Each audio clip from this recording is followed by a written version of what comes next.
أعوذ بالله من الشيطان الرجيم. بسم الله الرحمن الرحيم. واعلموا أنما غنمتم من شيء فأن لله خمسه وللرسول ولذي القربى واليتامى والمساكين وابن السبيل إن كنتم آمنتم بالله وما أنزلنا على عبدنا يوم الفرقان يوم التقى الجمعان والله على كل شيء قدير. إذ أنتم بالعدوة الدنيا وهم بالعدوة القصوى والركب أسفل منكم ولو تواعدتم لاختلفتم في الميعاد ولكن ليقضي الله أمرا كان مفعولا ليهلك من هلك عن بينة ويحيى من حي عن بينة وإن الله لسميع عليم. إذ يريكهم الله في منامك قليلا ولو أراكهم كثيرا لفشلتم ولتنازعتم في الأمر ولكن الله سلم إنه عليم بذات الصدور. وإذ يريكموهم إذ التقيتم في أعينكم قليلا ويقللكم في أعينهم ليقضي الله أمرا كان مفعولا وإلى الله ترجع الأمور. يا أيها الذين آمنوا إذا لقيتم فئة فاثبتوا واذكروا الله كثيرا لعلكم تفلحون. وأطيعوا الله ورسوله ولا تنازعوا فتفشلوا وتذهب ريحكم واصبروا إن الله مع الصابرين. ولا تكونوا كالذين خرجوا من ديارهم بطرا ورئاء الناس ويصدون عن سبيل الله والله بما يعملون محيط. وإذ زين لهم الشيطان أعمالهم وقال لا غالب لكم اليوم من الناس وإني جار لكم فلما تراءت الفئتان نكص على عقبيه وقال إني بريء منكم إني أرى ما لا ترون إني أخاف الله والله شديد العقاب. إذ يقول المنافقون والذين في قلوبهم مرض غر هؤلاء دينهم ومن يتوكل على الله فإن الله عزيز حكيم. ولو ترى إذ يتوفى الذين كفروا الملائكة يضربون وجوههم وأدبارهم وذوقوا عذاب الحريق ذلك بما قدمت أيديكم وأن الله ليس بظلام للعبيد. كدأب آل فرعون والذين من قبلهم كفروا بآيات الله فأخذهم الله بذنوبهم إن الله قوي شديد العقاب. ذلك بأن الله لم يكن مغيرا نعمة أنعمها على قوم حتى يغيروا ما بأنفسهم وأن الله سميع عليم. كدأب آل فرعون والذين من قبلهم كذبوا بآيات ربهم فأهلكناهم بذنوبهم وأغرقنا آل فرعون وكل كانوا ظالمين. إن شر الدواب عند الله الذين كفروا فهم لا يؤمنون الذين عاهدت منهم ثم ينقضون عهدهم في كل مرة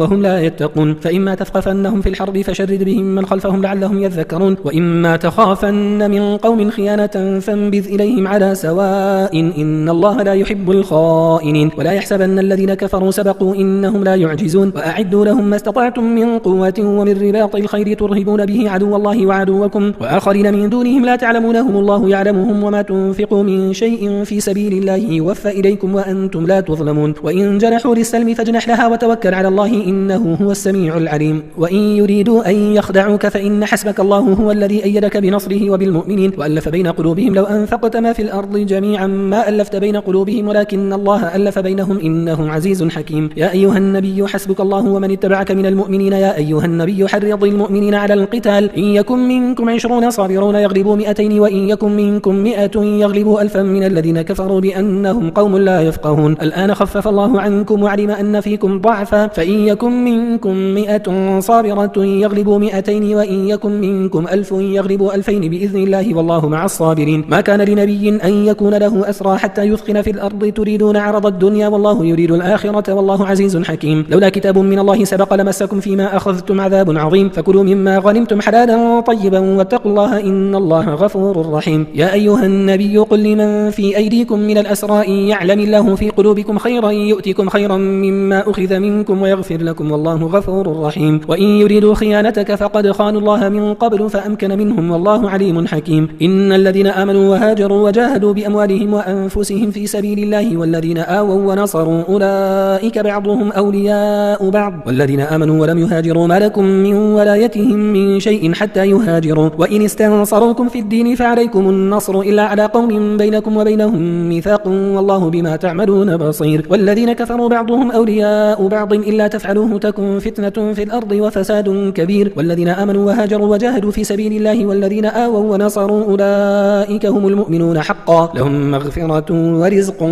كريم. والذين آمنوا من بعد وهاجروا وجاهدوا معكم فأولئك منكم وأولو الأرحام بعضهم أولى ببعض في كتاب الله إن الله بكل شيء عليم. براءة من الله ورسوله إلى الذين عاهدتم من المشركين فسيحوا في الأرض 4 أشهر واعلموا أنكم غير معجز الله وأن الله مخزي الكافرين. وأذان من الله ورسوله إلى الناس يوم الحج الأكبر أن الله بريء من المشركين ورسوله فإن تبتم فهو خير لكم وإن توليتم فاعلموا أنكم غير معجز الله يبشر الذين كفروا بعذاب أليم إلا الذين عاهدتم من المشركين ثم لم ينقصوكم شيئا ولم يظاهروا عليكم أحدا فأتموا إليهم عهدهم إلى مدتهم إن الله يحب المتقين فإذا انسلخ الأشهر الحرم فاقتلوا المشركين حيث وجدتموهم وخذوهم واحصروهم واقعدوا لهم كل مرصد فإن تابوا وأقاموا الصلاة وآتوا الزكاة فخلوا سبيلهم إن الله غفور رحيم وإن أحد من المشركين استجارك فأجره حتى يسمع كلام الله ثم أبلغه مأمنه ذلك بأنهم قوم لا يعلمون كيف يكون للمشركين عهد عند الله وعند رسوله إلا الذين عاهدتم عند المسجد الحرام فما استقاموا لكم فاستقيموا لهم إن الله يحب المتقين كيف وإن يظهروا عليكم لا يرقبوا فيكم إلا ولا ذمة يرضونكم بأفواههم وتأبى قلوبهم وأكثرهم فاسقون اشتروا بآيات الله ثمنا قليلا فصدوا عن سبيله إنهم ساء ما كانوا يعملون لا يرقبون في مؤمن إلا ولا ذمة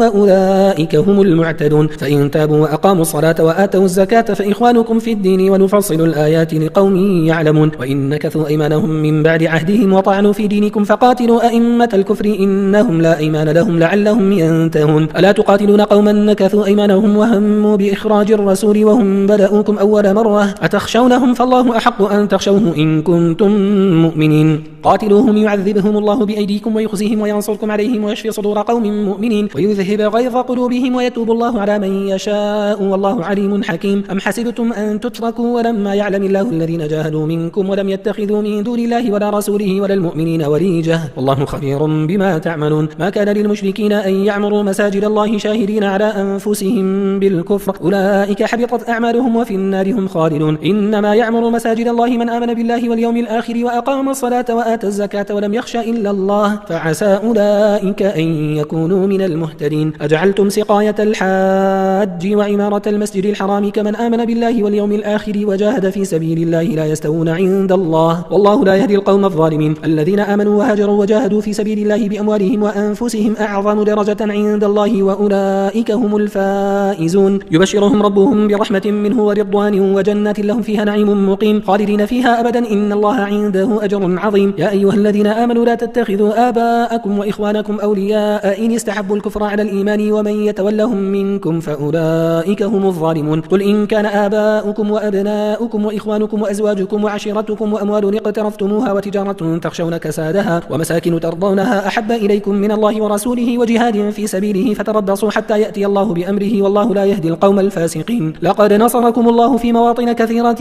ويوم حنين إذ أعجبتكم كثرتكم فلم تغن عنكم شيئا وضاقت عليكم الأرض بما رحبت ثم وليتم مدبرين ثم أنزل الله سكينته على رسوله وعلى المؤمنين وأنزل جنودا لم تروها وعذب الذين كفروا وذلك جزاء الكافرين ثم يتوب الله من بعد ذلك على من يشاء والله غفور رحيم يا أيها الذين آمنوا إنما المشركون نجس فلا يقربوا المسجد الحرام بعد عامهم هذا وإن خفتم عيلة فسوف يغنيكم الله من فضله إن شاء إن الله عليم حكيم قاتلوا الذين لا يؤمنون بالله ولا باليوم الآخر ولا يحرمون ما حرم الله ورسوله ولا يدينون دين الحق من الذين أوتوا الكتاب حتى يعطوا الجزية عن يد وهم صاغرون وقالت اليهود عزير ابن الله وقالت النصارى المسيح ابن الله ذلك قولهم بأفواههم يضاهئون قول الذين كفروا من قبل قاتلهم الله أن يؤفكون اتخذوا أحبارهم ورهبانهم أربابا من دون الله والمسيح ابن مريم وما أمروا إلا ليعبدوا إلها واحدا لا إله إلا هو سبحانه عما يشركون يريدون أن يطفئوا نور الله بأفواههم ويأبى الله إلا أن يتم نوره ولو كره الكافرون هو الذي أرسل رسوله بالهدى ودين الحق ليظهره على الدين كله ولو كره المشركون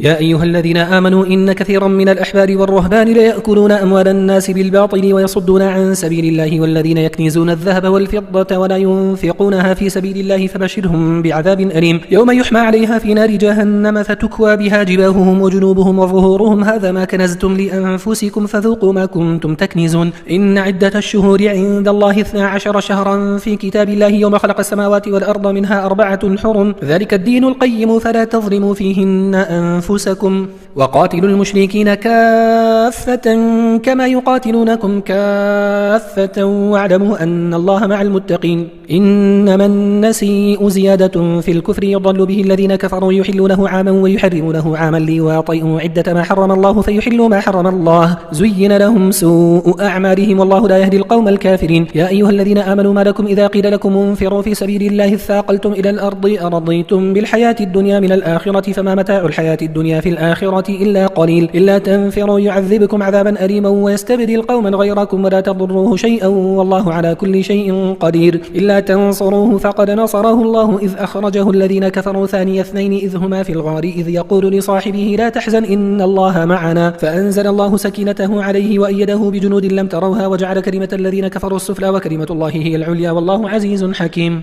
انفروا خفافا وثقالا وجاهدوا بأموالكم وأنفسكم في سبيل الله ذلكم خير لكم إن كنتم تعلمون. لو كان عرضا قريبا وسفرا قاصدا لاتبعوك ولكن بعدت عليهم الشقة وسيحلفون بالله لو استطعنا لخرجنا معكم يهلكون أنفسهم والله يعلم إنهم لكاذبون. عفى الله عنك لما أذنت لهم حتى يتبين لك الذين صدقوا وتعلم الكاذبين. لا يستأذنك الذين يؤمنون بالله واليوم الآخر أن يجاهدوا بأموالهم وأنفسهم والله عليم بالمتقين. إنما يستأذنك الذين لا يؤمنون بالله واليوم الآخر وارتابت قلوبهم فهم في ريبهم يترددون. ولو أرادوا الخروج لأعدوا له عدة ولكن كره الله بعثهم فثبطهم وقيل اقعدوا مع القاعدين. لو خرجوا فيكم ما زادوكم إلا خبالا ولا أوضعوا خلالكم يبغونكم الفتنة وفيكم سماعون لهم والله عليم بالظالمين. لقد ابتغوا الفتنة من قبل وقلبوا لك الأمور حتى جاء الحق وظهر أمر الله وهم كارهون. ومنهم من يقول ائذن لي ولا تفتني ألا في الفتنة سقطوا وإن جهنم لمحيطة بالكافرين. إن تصبك حسنة تسؤهم وإن تصبك مصيبة يقولوا قد أخذنا أمرنا من قبل ويتولوا وهم فرحون. قل لن يصيبنا إلا ما كتب الله لنا هو مولانا وعلى الله فليتوكل المؤمنون. قل هل تربصون بنا إلا إحدى الحسنيين ونحن نتربص بكم أن يصيبكم الله بعذاب من عنده أو بأيدينا فتربصوا إنا معكم متربصون.